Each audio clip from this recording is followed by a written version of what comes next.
मेरा नाम है रेनू। मेरी एज 36 है और मैं रायपुर से छत्तीसगढ़ से बिलोंग करती हूँ। आप सबको पता है, अगर जो मुझे रेगुलरली वॉच करते हैं, मैं जनरली ऐसे सेंसिटिव टॉपिक पे वीडियो बनाना पसंद नहीं करती।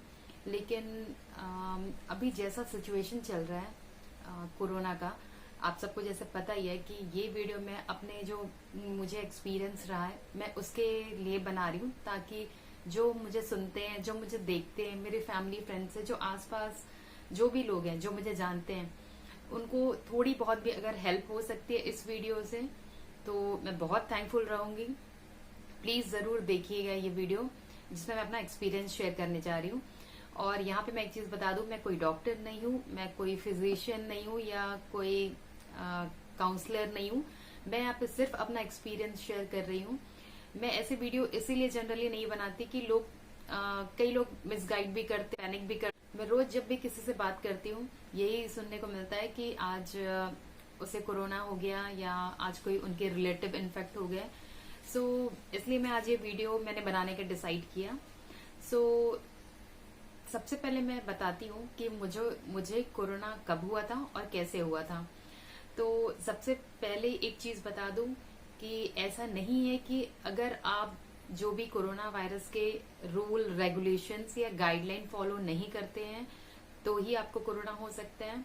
मैंने यहाँ पे सारे जितने भी रूल्स हैं कोरोना के, इवन बाहर जाते हो तब, घर पे रहते हो तब, हमने सारी चीजें फॉलो की थी। मेरे फैमिली हमने हमेशा घर पे सरफेस सैनिटाइजर का, हैंड सैनिटाइजर का, मास्क का, डिस्टेंस, सारी चीजें मेंटेन की। हमको लगता था कि हमें कोरोना वायरस नहीं हो सकता, बट फ्रेंड्स ऐसा बिल्कुल भी नहीं है। आप प्लीज इस सोच में मत रहिएगा क्योंकि ये किसी को भी हो सकता है। सो हमें पता चला जनवरी 24 को। सो ये हुआ ऐसे, मेरे फादर हैं, वो आउट ऑफ स्टेशन गए हुए थे। तो जब वो वहां से रिटर्न हुए तो उनकी तबीयत थोड़ी सी खराब थी, सर्दी और फीवर था। सो हमने पहले सोचा कि ये नॉर्मली वायरल है, तो हमने उतना ध्यान नहीं दिया। 4 डेज हो गए, 5 डेज हो गए। तब जब तबीयत ठीक नहीं हो रही थी तब हमने डिसाइड किया कि हम डॉक्टर के पास जाते हैं। डॉक्टर के पास जाने के बाद जब सिटी स्कैन हुआ और सारी चीजें रिपोर्ट आई तो फाइनली पता चला कि कोविड है, बट वो माइल्ड सा है। तो जब सेकेंड डे था, डॉक्टर ने हमें कहा कि आप सब पूरी फैमिली आप भी अपना कोरोना टेस्ट एक बार जरूर करा लीजिए।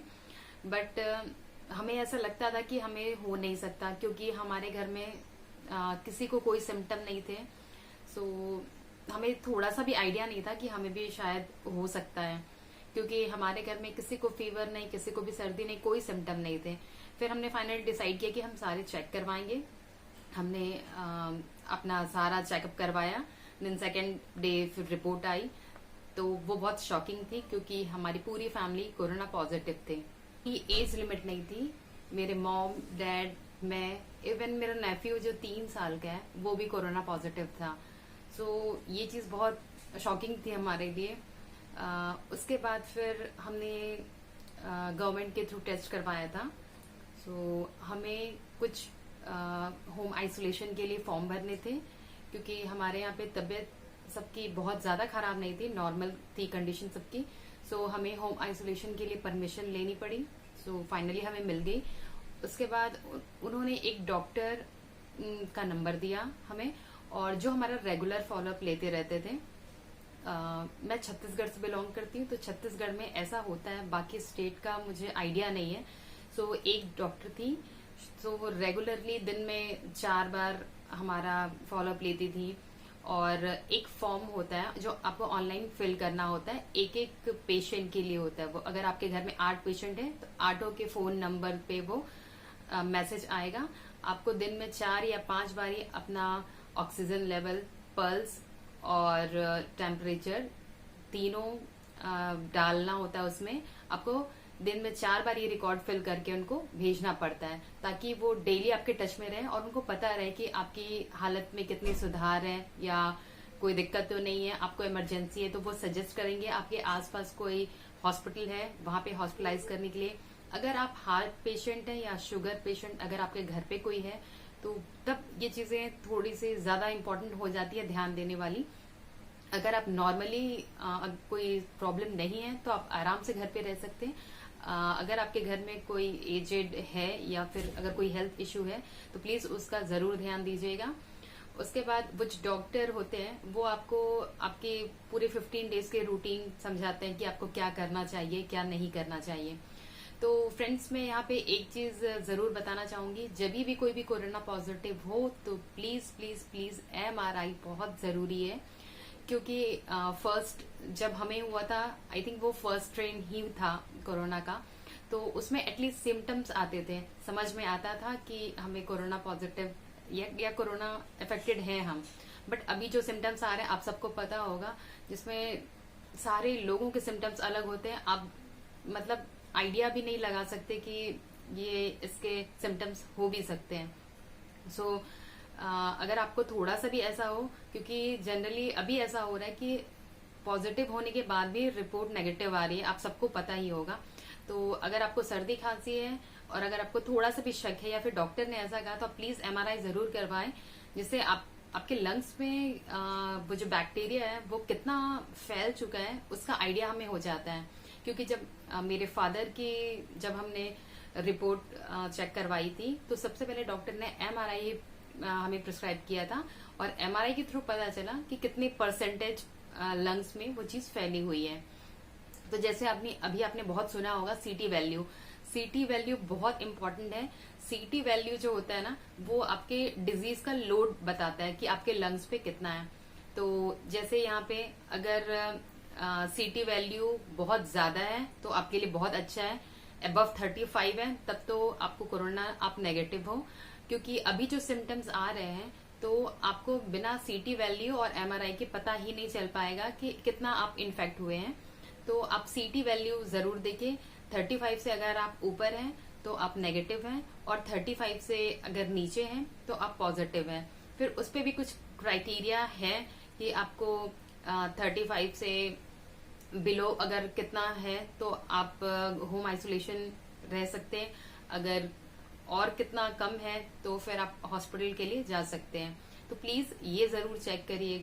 तो जब आपको पता चल जाए कि अगर आप पॉजिटिव हैं तो जो ध्यान देने वाली चीज है या जरूरी जो करने वाली चीज है वो है सबसे पहले MRI, डॉक्टर की एडवाइस, डॉक्टर से मेडिसिन लेना और जो भी वो एडवाइस करते हैं वो फॉलो करना, रेस्ट करना, बहुत अच्छा खाना खाना और हो सके तो आपको योगा स्पेशली अनुलोम विलोम बहुत जरूरी है इस सिचुएशन में, ताकि आपको लंग्स की प्रॉब्लम या सांस लेने में दिक्कत ना हो। और अगर आपके घर में कोई भी पॉजिटिव है, अगर आप इवन सिंगल कोई पॉजिटिव है या पूरी फैमिली पॉजिटिव है तो भी क्या करना चाहिए वो चीजें मैं आपको बता देती हूँ। जनरली सबको पता होता है क्या करना चाहिए, बट जो मैंने किया या मेरी फैमिली ने किया मैं बस वो चीजें शेयर कर रही हूँ। तो सबसे पहली जो चीज है आपको भाप लेना है, स्टीम लेना है। आप सबको पता है आपके पास 3 चीजें बहुत जरूरी होनी चाहिए, मैं आपको दिखाती हूँ। आप सबको पता होगा आपको टेम्परेचर के लिए थर्मामीटर बहुत जरूरी है। सेकंड, आपको अगर आपके पास ये ऑक्सीमीटर नहीं है तो आप प्लीज मार्केट से परचेज कर लीजिए, बहुत जरूरी है। स्पेशली अगर आपके घर में कोई एजेड है तो उनके लिए इस पे ऑक्सीजन पल्स दोनों चेक होता है। आपको एटलीस्ट दिन में 3 बार 4 बार ये चेक करना है 15 डेज तक, बहुत जरूरी है। और तीसरी जो चीज है वो ये जो भाप हम लेते हैं जो बहुत जरूरी है इसमें, आप ऐसी कोई सी भी मशीन ले लीजिए, इलेक्ट्रिक अगर है आपके पास तो बहुत अच्छा है, अगर नहीं है तो आप नॉर्मली किचन में कोई भी बर्तन रख के उस पर विक्स डाल के या विक्स की गोली डाल के आप कपड़े से ढक के भाप ले सकते हैं। बहुत जरूरी है फ्रेंड्स भाप लेना। आपको दिन में एटलीस्ट 5 से 6 बार या जितनी ज्यादा बार हो सके आप उतना ज्यादा भाप लें। दूसरी चीज है वो है आपको गरारे, जो गले के लिए हम क्लीन करने के लिए जो हम गरारे करते हैं ताकि कोई म्यूकस या कुछ उस पे खराश न रहे, तो गरारा करना बहुत जरूरी है।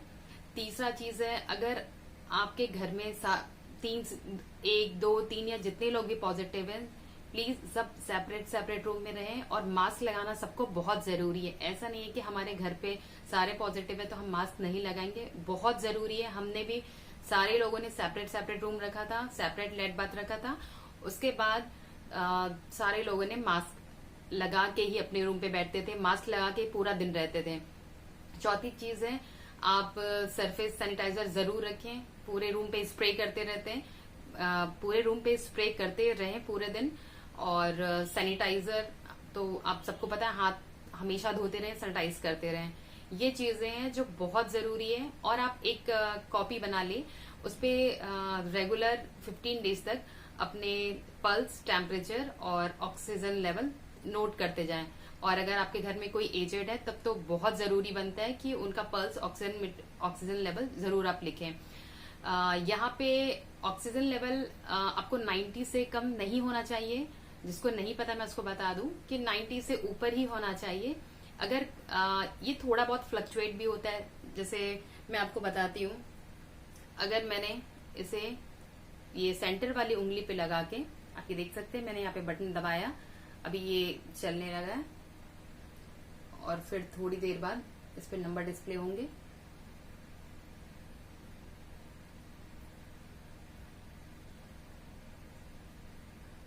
ये आप देख सकते हैं, ये नंबर चेंज होते रहते हैं।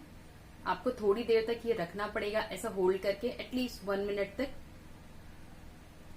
अब ये जो 99, अभी आपको यहाँ से उल्टा दिख रहा है, ये जो 99 है ये मेरा ऑक्सीजन लेवल है और 89 है ये मेरा पल्स है। तो आपको ऐसे पूरे दिन चेक करना है। ऑक्सीजन लेवल आपका बिल्कुल भी कम नहीं होना चाहिए, ये हमेशा आपको ध्यान रखना है। अगर कभी 90, 80 तो होना नहीं चाहिए। अगर 90 है, कभी 95 है, थोड़ा बहुत ऊपर नीचे चलता है, लेकिन आपको बहुत कम बिल्कुल भी नहीं होना चाहिए, यह आपको हमेशा ध्यान रखना है। तो ये आप जरूर परचेज करके रखें घर पे। और 15 डेज होम आइसोलेशन आप सबको पता है बहुत जरूरी है। और ठीक होने के बाद भी हमने एटलीस्ट 1 मंथ तक घर पे भी मास्क लगा के रखा। बाहर जाने से तो हम मास्क लगाते हैं, लेकिन हमने घर पे भी मास्क लगा के रखा था। उसके बाद हम मेडिसिन की बात करते हैं अब यहाँ पे, या मेडिसिन पे आते हैं। तो मैं फिर से बता दूं, मैं कोई डॉक्टर नहीं हूँ, बट मेरा जो एक्सपीरियंस रहा है, जो मुझे मेडिसिन दी थी, मैं थोड़ी सी उसके बारे में आपको बता दूं। आपको कोरोना में जस्ट विटामिन की मेडिसिन देते हैं, विटामिन डी, विटामिन सी और जिंक। और अगर आप चाहें तो अपने अकॉर्डिंग मल्टीविटामिन ले सकते हैं।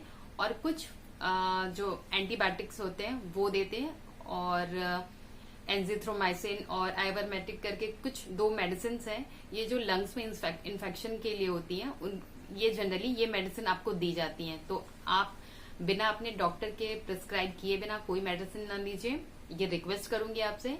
लेकिन हाँ, विटामिन सी और विटामिन डी, जिंक जो नेचुरल चीजों से मिलता है, आप मेडिसिन के साथ ये भी जरूर खाएं। जैसे आप सबको पता है विटामिन सी के लिए आंवला बहुत अच्छा है। अगर आपके पास आंवला का जूस है आप वो भी ले सकते हैं। विटामिन सी के बहुत सोर्स होते हैं, आंवला है, ऑरेंज है, नींबू है। आप ये सारी चीजें जरूर लीजिए। बाकी आपके जो डॉक्टर्स होंगे वो तो आपको विटामिन सी की मेडिसिन देंगे ही। इसके अलावा विटामिन डी जैसे आप सबको पता है कि जितने भी जैसे चीज है और आपके जो डेयरी प्रोडक्ट्स होते हैं उनमें होता है, तो आप वो जरूर लें। इसके बाद आता है जिंक। तो जिंक के लिए आप घर पे जो नेचुरल चीजें हैं वो जरूर इन 15 डेज में खाएं। जैसे जो सीड्स होते हैं, जो भी सीड्स हैं, चाहे वो पंपकिन सीड्स हो, चाहे वो फ्लैक्स सीड्स हो, चाहे जो चने होते हैं, हमारे जितने भी सीड्स होते हैं ना, आप वो सारे ले सकते हैं। एग होते हैं, डेयरी प्रोडक्ट होते हैं, उन सब में भी जिंक बहुत अच्छा होता है। इसके साथ साथ आप घर पे इन 15 डेज में काढ़ा जरूर पिए। हमने पूरे 15 डेज काढ़ा पिया क्योंकि ये आपकी इम्यूनिटी बढ़ाती है। आप चाय जैसे बनाते हैं आप वैसा बना सकते हैं, बस शक्कर का यूज ना करें, उसके जगह आप गुड़ ज्यादा खाने की कोशिश करें इन 15 डेज में। उसमें अदरक डाल लें, तुलसी डाल लें, और अगर किसी को सौंठ भी पसंद है वो भी आप डाल सकते हैं। जितनी गर्म चीजें होती है ना, कोशिश करें आप उन सब का यूज करें इन 15 डेज में, ताकि आपकी रिकवरी जल्दी हो सके। अब यहाँ पे मैं अपनी फैमिली का जो सिम्टम्स थे वो मैं आपसे शेयर करती हूँ। जैसे मैंने पहले भी बोला कि मेरे फादर से ये चीजें स्प्रेड हुई थी। तो मेरे फादर की एज अबव 60 है, तो उन्हें बहुत तेज फीवर था, बहुत सर्दी थी, खांसी थी, हाथ पैरों में बहुत पेन रहता था, जॉइंट्स में पेन रहता था, और ये तो उनके सिम्टम्स थे। मुझे कोई सिम्टम्स नहीं हुए 15 डेज में। इवन मेरी मदर को कोई सिम्टम्स नहीं हुए उन क्योंकि मेरी मदर का अभी 6 मंथ पहले एंजियोप्लास्टी हुआ, तो उनको काफी मेडिसिन एंटीबायोटिक चले उनके, तो हो सकता है उनकी इम्यूनिटी स्ट्रांग हो गई हो, तो उनको कोई साइड इफेक्ट नहीं हुआ। और जिनको नहीं पता है मैं बता दूं, मैं बहुत हेल्थ कॉन्शियस हूँ। सो मैं 3 इयर्स से हो गया होंगे मुझे, मैं रेगुलर 1.5 और 2 आवर्स एक्सरसाइज करती हूँ, और मैं बहुत स्ट्रिक्ट डाइट फॉलो करती हूँ। सो 3 इयर्स हो गए होंगे, मुझे कोई भी प्रॉब्लम नहीं हुई, इवन सर्दी खांसी कुछ भी नहीं। तो मुझे एक ओवर कॉन्फिडेंस था कि मुझे तो कोरोना हो नहीं सकता। बट आप कोरोना बाहर के लोगों से बच सकते हैं अगर आप बाहर जाएं, मास्क लगाएं, हाथ सैनिटाइज करें, डिस्टेंस बना के रखें। तो अगर बाहर में किसी को है तो आप बच सकते हैं, लेकिन अगर आपके घर पे ही कोई है तो फ्रेंड्स यकीन मानिए आपकी इम्यूनिटी कितनी भी स्ट्रांग हो, आप नहीं बच सकते, आप पॉजिटिव हो ही जाएंगे। ये अलग बात है कि आपके में सिम्टम्स नहीं होंगे, आप बहुत इजीली वो 15 डेज निकाल लेंगे। तो मुझे तब भी कोई प्रॉब्लम नहीं हुई थी, और इवन मुझे 15 डेज के बाद भी कोई प्रॉब्लम नहीं हुई थी। जबकि इसमें पोस्ट साइड इफेक्ट बहुत होते हैं। तो जैसे नॉर्मल आपके 15 डेज तो निकल जाते हैं, बट डॉक्टर्स का कहना है कि कोरोना के नॉर्मल 15 डेज वाले साइड इफेक्ट कम होते हैं, उसके post side effect means corona खत्म होने के बाद के जो साइड इफेक्ट होते हैं वो बहुत ज्यादा होते हैं। वो एटलीस्ट आपको 1 मंथ, 1.5 मंथ या 2 महीने तक भी चल सकते हैं। वो डिपेंड करता है आपकी इम्यूनिटी पे, क्योंकि मेरे फादर को अभी हमें 3 मंथ्स कंप्लीट हो चुके हैं, मेरे फादर को 2 मंथ्स तक कुछ ना कुछ प्रॉब्लम लगी रही। जैसे उनको बहुत वीकनेस होती थी, और पेन्स होते थे उनको, बीच बीच में कभी भी फीवर होता था, कभी भी सर्दी होती थी। और मॉम के साथ हुआ था, मॉम की अभी एंजियोप्लास्टी हुई थी 6 मंथ पहले। तो कोरोना का ऐसे तो कोई उनको सिम्टम नहीं था, बट जब हमने उनके कार्डियोलॉजिस्ट से कंसर्न किया तब हमें पता चला कि उनकी हार्ट की जो पंपिंग होती है ना, वो थोड़ी सी कम हो गई है। और मुझे मेरे पोस्ट साइड इफेक्ट थे कि मुझे भी कभी किसी थोड़ी सी सर्दी हो जाती थी 1 महीने के बाद, कोरोना होने के 1 महीने के बाद कभी भी सर्दी हो जाती थी, कभी भी फीवर जैसा लगता था, मीन्स बॉडी टेम्परेचर थोड़ा सा अलग अलग ऐसा फील होता था। तो जब हमने डॉक्टर से पूछा तो उन्होंने बोला कि इसके लिए कोई मेडिसिन लेने की जरूरत नहीं है, ये चीजें अपने आप जाएंगी, जैसे जैसे आपकी इम्यून सिस्टम बढ़ती जाएगी। आप बस अच्छा खाएं, योगा करें, एक्सरसाइज करें, मेडिटेशन, जो भी आपको करना है आप अपनी जो अच्छी लाइफस्टाइल फॉलो करें, अच्छे फ्रूट्स खाएं। आपको फ्रूट्स, ग्रीन वेजिटेबल्स कोरोना के बाद शामिल करना बहुत जरूरी है अपने डाइट में। हो सके तो आप मल्टीविटामिन भी लें, जो एक्स्ट्रा जो विटामिन होते हैं ना वो जरूर अपने डाइट में शामिल करें ताकि आपको जल्दी रिकवर आप कर सकें। सो मैंने अपने फादर, मदर और पूरी फैमिली को एक्स्ट्रा मल्टीविटामिन भी खिलाए थे और प्रॉपर डाइट सबका रखा था। तो 2 मंथ 3 मंथ्स तो लग ही जाते हैं सबको रिकवर करने के लिए। अभी मैं एकदम फिट हूँ क्योंकि मुझे 2 मंथ्स में मुझे बहुत ज्यादा प्रॉब्लम नहीं हुई थी, मुझे थोड़ी सी प्रॉब्लम हुई थी, इसलिए मुझे मेरी रिकवरी जल्दी हुई। मेरे फादर को ज्यादा दिक्कत थी इसलिए उनको ज्यादा टाइम लगा। इवन जो मेरा नेफी हो, जैसे मैंने आपसे बोला, वो 3 साल का है, तो उसे डाइजेशन की प्रॉब्लम शुरू हो गई। तो उसको जो भी वो खाता चीजें डाइजेस्ट नहीं हो पा रही थी। तो हमने पीडियाट्रिस्ट से भी कंसल्ट किया, तो उन्होंने भी यही बोला कि ये पोस्ट साइड इफेक्ट है कोरोना के, जो सबको अलग अलग हो सकते हैं। तो ये आप ज्यादा फ्रूट्स ऐड करो इनके खाने में, ज्यादा फाइबर ऐड करो, ज्यादा ग्रीन वेजिटेबल्स ऐड करो, तो फिर उनका डाइजेशन अपने आप ठीक होना शुरू हो जाएगा। तो हमने सेम यही सारी चीजें की और धीरे धीरे उसका डाइजेशन भी सही हो गया। सो फ्रेंड्स, यहाँ मैं ये बताना चाहती हूँ कि सारे लोगों के पोस्ट साइड इफेक्ट अलग अलग हो सकते हैं। सो प्लीज आप कोरोना के बाद अच्छा खाना खाएं, अच्छी लाइफस्टाइल फॉलो करें। और बस जाते जाते मैं एक ही चीज बोलना चाहूंगी, अगर जरूरत नहीं हो तो प्लीज आप बाहर नहीं जाएं, बाहर ना निकले घर से। और अगर निकलते भी हैं तो प्रॉपर डिस्टेंस रखना बहुत जरूरी है, सैनिटाइज करना बहुत जरूरी है। और अगर घर पे आपके कोई एजेड है या फिर जिनको कोई प्रॉब्लम है, शुगर, हार्ट पेशेंट है, तो उनका प्लीज बहुत ध्यान रखें। और एक लास्ट चीज है, अगर आपके किसी भी फ्रेंड को कोरोना हुआ है या आपके फैमिली में किसी को या आपके रिलेटिव में किसी को हुआ है, तो प्लीज उसे अकेला ना छोड़ें। एटलीस्ट आप फेस टू फेस नहीं मिल सकते तो आप फोन पे रेगुलर उनके टच में रहें, क्योंकि ये जो टाइम होता है बहुत बुरा होता है। ये मेरा पर्सनल एक्सपीरियंस है। 15 डेज आप घर पे भी एक कमरे में बंद होते हैं, आप अपनी फैमिली से भी नहीं बात कर सकते, जाके उनके साथ बैठ नहीं सकते। मतलब वो जैसे एक छूत की बीमारी होती है, ये उस टाइप की बीमारी है। तो इसमें इतना अकेला सा फील होता है। तो अपने फ्रेंड से बात करें, वीडियो कॉल पे बात करें, ताकि उनको बहुत अच्छा लगे। तो फ्रेंड्स, ये थी मेरी कोरोना की एक्सपीरियंस और रिकवर जर्नी।